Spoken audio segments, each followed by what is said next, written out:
قال أبو العتاهية: الحمد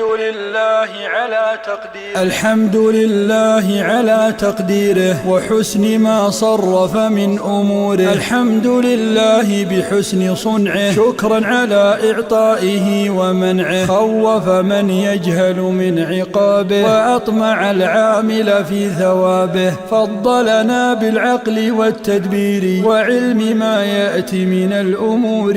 يا خير من يدعى لدى الشدائد ومن له الشكر مع المحامد. أنت إلهي وبك التوفيق، والوعد يبدي نوره التحقيق. حسبك مما تبتغيه القوت، ما أكثر القوت لمن يموت. إن كان لا يغنيك ما يكفيك، فكل ما في الأرض لا يغنيك.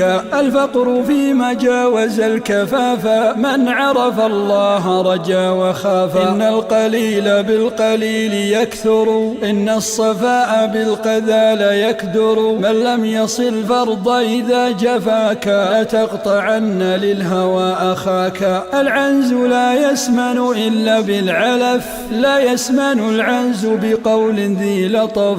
الله حسبي في جميع أمري، به غنائي وإليه فقري. لن تصلح الناس وأنت فاسد، هيهات ما أبعد ما تكابد. لكل ما يؤذي وإن قل ألم، ما أطول الليل على من لم ينم. من لاح في عارضه القتير، فقد أتاه بالبلى النذير. إن اختفى ما في الزمان الآتي، فقس على الماضي من الأوقات. من جعل النمام عينا هلكا، مبلغك الشر كباغيه لك. لكل قلب أمل يقلبه، يصدقه طورا وطورا يكذبه. لم يصف للمرء صديق يمذقه، ليس صديق المرء من لا يصدقه.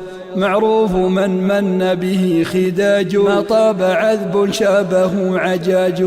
إياك والغيبة والنميمة، فإنها منزلة ذميمة. علمت يا مجاشع بن مسعدة، أن الشباب والفراغ والجدة مفسدة للمرء أي مفسدة. يا للشباب المرح التصابي، روائح الجنة في الشباب. أستودع الله أموري كلها، إن لم يكن ربي لها فمن لها. الحمد لله كثيرا شكرا، الله أعلى وأعز أمرا. ما شاء ربي أن يكون كان، والمرء يردي نفسه أحيانا. نستوفق الله لما نحب، ما أقبح الشيخ الكبير يصبو. يا عاشق الدنيا تسل عنها، ويل على الدنيا وويل منها. ما أسرع الساعات في الأيام، وأسرع الأيام في الأعوام.